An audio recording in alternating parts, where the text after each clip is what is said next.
오늘 말씀의 제목이 하나님의 뜻입니다. 하나님의 뜻. 이 제목은 3절에 보면 하나님의 뜻은 이것이라 그런 말씀이 나와요. 하나님의 뜻은 이것이나. 우리가 한동안 불렀던 그 복음성가가 이런 노래가 있어요. 주님 뜻대로 살기로 했네. 주님 뜻대로 살기로 했네. 그리고 뒤돌아서지 않겠네. 그런데 찬송을 이렇게 불렀지만 우리가 얼마나 뒤돌아섰는지 몰라요. 세상 등지고 십자가 보내 하고 얼마나 세상 바라보고 살았는지 몰라요. 이게 주님 뜻대로 산다는 것이 이게 상당히 중요한 거예요. 그게 또 하나님께서 원하시는 삶이거든요. 예수님께서 공생의 기간의 마지막 겟세마네 동산에서 십자가를 이제 그 길을 놓고 기도하시지 않습니까? 얼마나 열심히 기도하셨는지 땀이 핏방울처럼 막 떨어지고 말이죠. 그렇게 기도하는데도 성부 하나님이 응답하시질 않았어요. 왜냐하면 이 잔을 내게서 옮겨주옵소서. 그 말이 뭐냐면 십자가의 길, 그 죽음의 길, 고통의 길, 이것을 할 수만 있으면 좀 옮겨달라는 거예요. 안 하게 해달라는 거예요. 안 걷게 해달라는 거예요. 그런데 그게 하나님의 뜻이 아니거든요. 성부 하나님의 뜻이 그게 아니에요. 예수님은 십자가를 치고 십자가에 달려 인간의 죄를 위해서 죽으시는 것이 하나님의 뜻이었어요. 그래서 응답이 없을 때 그때 예수님이 드린 기도의 내용이 뭐냐면은 내 원대로 마옵시고 아버지의 뜻대로 되기를 원합니다. 예수님의 기도의 절정도 그겁니다. 성부 하나님의 뜻대로 되기를 원합니다.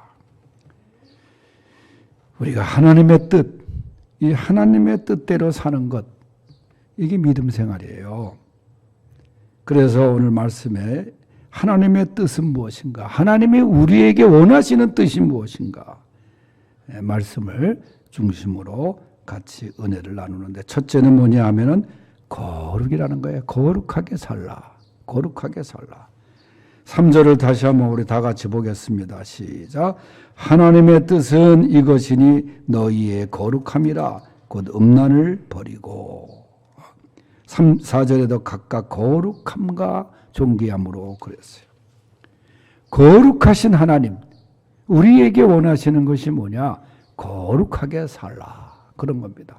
이 거룩이라는 게 뭐냐 하면은 구별됐다 그런 뜻이에요. 구별된 삶을 살라는 거예요. 한마디로.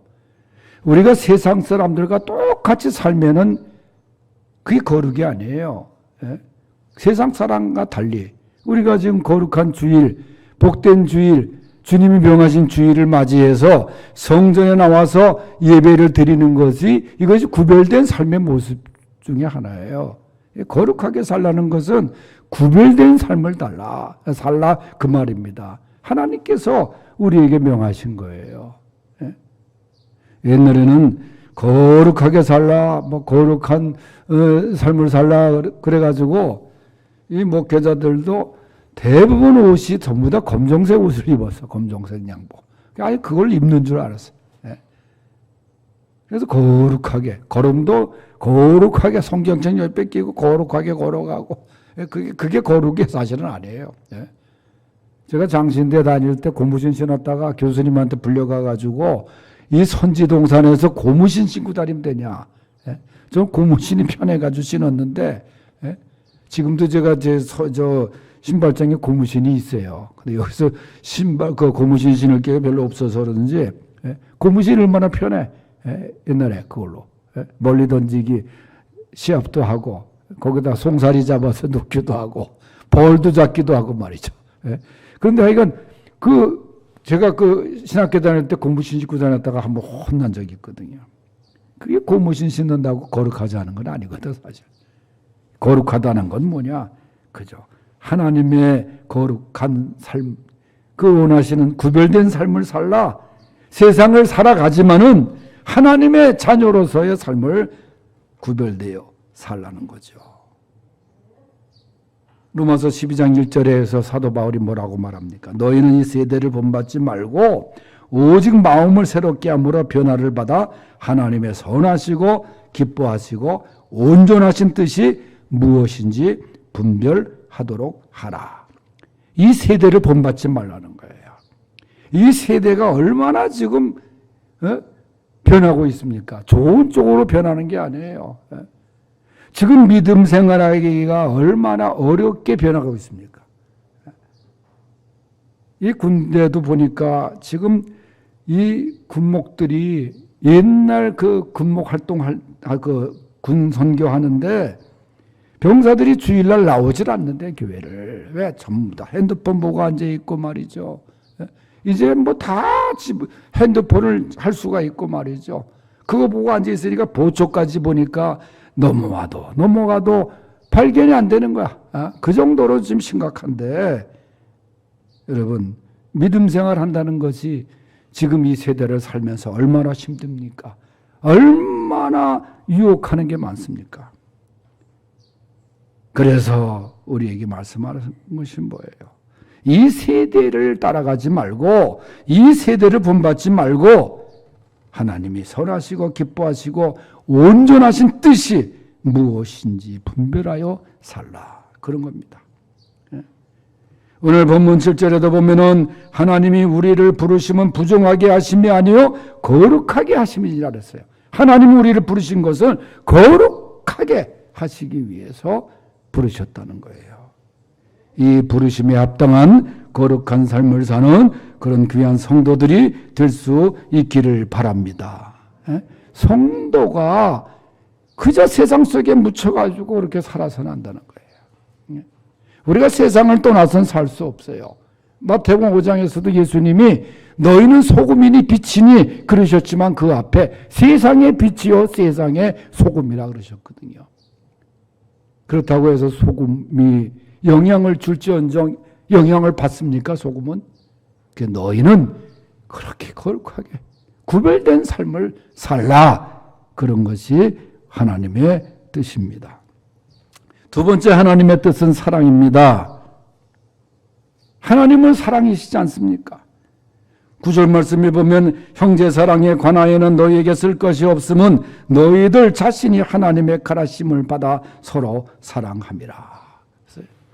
예수님도 사랑하는 제자들 십자가를 지시기 전에 내가 너희를 사랑한 것 같이 너희도 서로 사랑하라. 사랑을 명하셨어요. 요한일서 4장 7절에도 보면은 사랑하는 자들아 우리가 서로 사랑하자. 사랑은 하나님께 속한 것이니 사랑하는 자마다 하나님께로 나서 하나님을 아느니라. 그렇게 얘기를 했어요. 하나님을 사랑하고 하나님을 사랑하듯 이웃을 사랑하고 형제를 사랑하는 것이 하나님이 우리에게 원하시는 뜻이라는 거예요. 그런데 이 사랑이 사랑을 가장 많이 이야기를 하잖아요, 교회에서. 그런데 사랑의 그 모습 속에는, 그 삶 속에는 이 사랑이 말이죠, 식어 있거나, 사랑을 찾기가 어렵거나 그래요.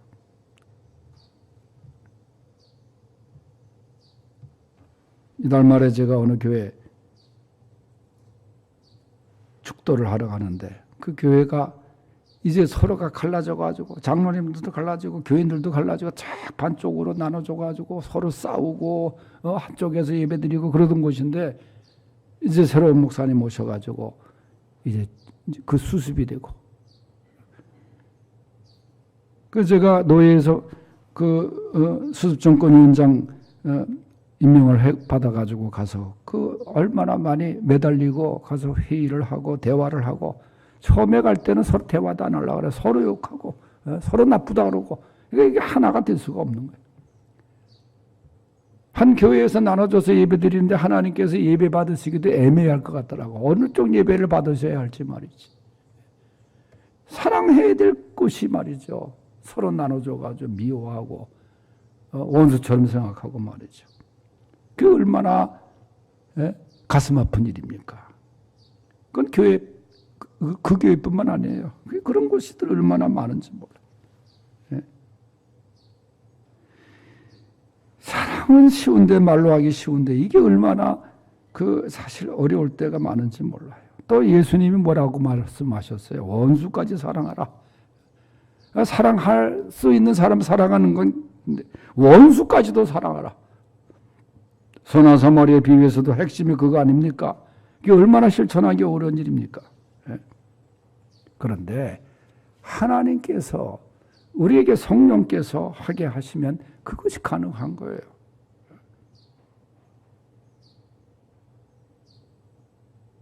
오늘 말씀에 바로 사랑은 하나님께서 우리에게 원하시는 삶의 모습이라는 게 하나님의 뜻이라는 거예요. 마태복음 22장에 예수님 말씀하신 네 마음을 다하고 목숨을 다하고 뜻을 다하여 주 너희 하나님을 사랑하라. 그리고 두 번째는 네 이웃도 내 몸과 같이 사랑하라. 이렇게 말씀하셨어요.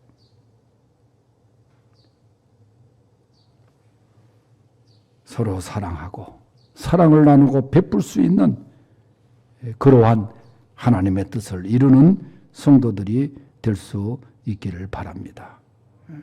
성경도 한마디로 요약하면 사랑이에요.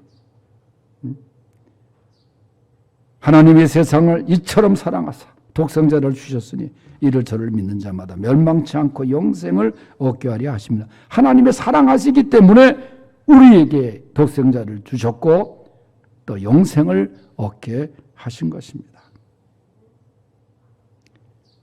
사랑하며 살 수 있는 하나님의 뜻을 이룰 수 있길 바랍니다. 사실 따져보면 내가 귀한 존재이기 때문에 사랑하는 것이 아니에요. 하나님의 사랑하시기에 귀한 존재가 되는 것입니다. 내가 사랑하기 때문에 귀한 존재가 되는 거예요. 지난 금요일날 아는 분들이 김창현 목사님 좀 거기 모신 곳에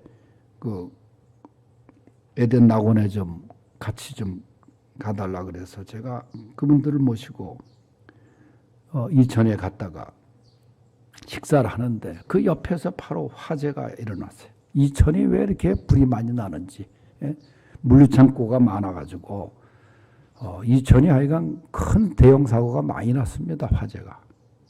그날도 막 했는데 보니까 투석병원에서 이 투석을 전문적으로 하는 병원 5층에서 불이 나가지고 환자 4명 대부분 연세들이 많이 드셨더라고. 투석하면 뭐 이렇게 많이 달거든요. 제가 그 이사장을 했는 대학에서도 인천에 요양병을 하는데 그 투석 환자들을 위한 층이 한 층이 돼 있더라고. 다 그분들 화재 났으니까 그 대책이 없잖아. 연노하시고 그런 분들이 혼자 이걸 다 뽑고서 걸어 나올 수 없는데 현은경이라는 50살의 간호사가 그 혼자 돌봤는지 그 투석 환자들 돌보다가 그 연기가 가득 차는데 50살 정도면 얼마든지 자기가 뒤돌아서서 나올 수도 있는 위치고 상황인데도 그 환자들 때문에 환자들 끝까지 돌보다가 자신도 거기서 죽지 않았습니까? 그래서 뭐 지금 그 희생적인 그 한 간호사의 죽음을 통해서 애도하고 대통령도 얘기를 하고 말이죠. 뭐 내일 장례인가 그럴 것 같은데 여러분 그게 쉬운 일이에요. 똑같은 상황 비슷한 상황에 세월호 선장은 자기부터 살겠다고 학생들 죽어가는데 빠져나오지 않았어요? 그리고 이제 무기징역 받아가지고 지금 감옥에 있는데 여러분 이렇게 이웃을 사랑하고 이웃을 위해서 희생적인 사랑을 한다는 게 이게 얼마나 힘들고 그래 얼마나 정말 고귀한 일입니까? 끝까지. 그래서 예수님이 요한복음 15장 13절에 사람이 친구를 위하여 자기 목숨을 버리면 이에서 더 큰 사랑이 없느니라 그런 거예요. 여러분 우리가 그런 사랑을 하지 못하더라도 그저 하나님의 뜻은 서로 사랑하고 사랑을 행하는 그런 삶을 원하신다 하는 것이 두 번째 말씀입니다. 세 번째는 열심히 일하는 것이 하나님의 뜻이에요. 11절 말씀을 다 같이 읽어보겠습니다. 시작. 또 너희에게 명한 것 같이 조용히 자기 일을 하고 너희 손으로 일하기를 힘쓰라. 아멘. 오늘 말씀은 조용히 자기 일을 하라. 여러분, 예수님도 오른손이 하는 일 왼손이 모르게 하라. 생색내지 말라는 거예요. 그저 좋은 일을 하면은 그저 조용하게 하나님께서 다 보시고 갚아주시는데 자기가 다 공을 내세우다가 다 깨트리고 말이죠. 하나님께서 원하시는 뜻은 뭐냐? 말씀에 있는 것처럼 조용히 자기 일을 해라. 조용히. 시끄럽게. 제가 개척 초창기에 가장 시끄러운 소리 들렸던 게 주방이에요. 주방에서 싸우는 소리가 들리는데 뭐 때문에 싸우는지 몰라. 그때는 싸움 가운데 국수를 먹으면 꼭 탈이 나더라고. 그 국수 먹으면. 서로 봉사하는데 말이죠. 그렇게 목소리가 그렇게 크고 그럴 필요 없잖아. 너무 열심히 해서 그런 거예요. 조용히 자기 일을 하고 그 다음에 뭐예요? 너희 손으로 일하기를 힘쓰라. 여러분, 일하기 싫거든 먹지도 마라. 그런 말씀이 있어요. 힘쓰라. 개미에게서 지혜를 배우라. 여러분, 개미들 가만히 보면 얼마나 열심히 일하는지 몰라. 노는 개미 하나도 없더라고. 부지런히 계속 다니더라고. 열심히 일하더라고. 여러분, 오늘 하나님께서 원하시는 것은 너희 손으로 일하기를 힘쓰라. 대충 하는 게 아니에요. 나에게 주어진 일이 있지 않습니까? 우리가 우리의 주어진 직업도 하나님이 우리에게, 칼빈은 그 모든 직업도 하나님이 주신 것이라 그랬어요. 그 일에 대충하지 말고 아주 힘쓰라는 거예요. 노력하라는 거예요. 너희 손으로 일하기를 힘쓰라. 이 본문이 쓰여진 당시는 헬라 문화권에서 사람들이 노동을 좀 천시하고 잘 사는 사람은 노예를 부리면서 했던 시대였어요. 힘든 일은 쉬운 일까지도 노예들을 시켰어요. 우리나라도 언제부턴가 이렇게 힘들고 위험하고 뭐 지저분한 일은 기피하고 외국인들이 와서 하고 말이죠. 그러지 않습니까? 힘쓰라는 거예요. 그러지 말라는 거예요. 그저 일하기를 힘쓰라. 최선을 다하라.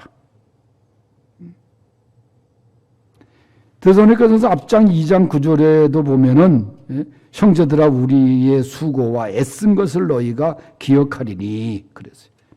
너희 아무에게도 폐를 끼치지 아니하려고 밤낮으로 일하면서 너희에게 하나님의 복음을 전하였노라. 이게 바울의 그 노동관이거든요. 우리가 수고하고 애쓰는 것을 너희도 기억할 것이다. 내가 누구를 기치지 않기 위해서 밤과 낮으로 일했다. 얼마나 열심히 일했으면 밤과 낮으로 일했다. 그렇게 했어요. 그러면서 복음을 전파하였노라. 바울은 실제적으로 장막을 깁는 일을 하면서 복음을 전하지 않습니까?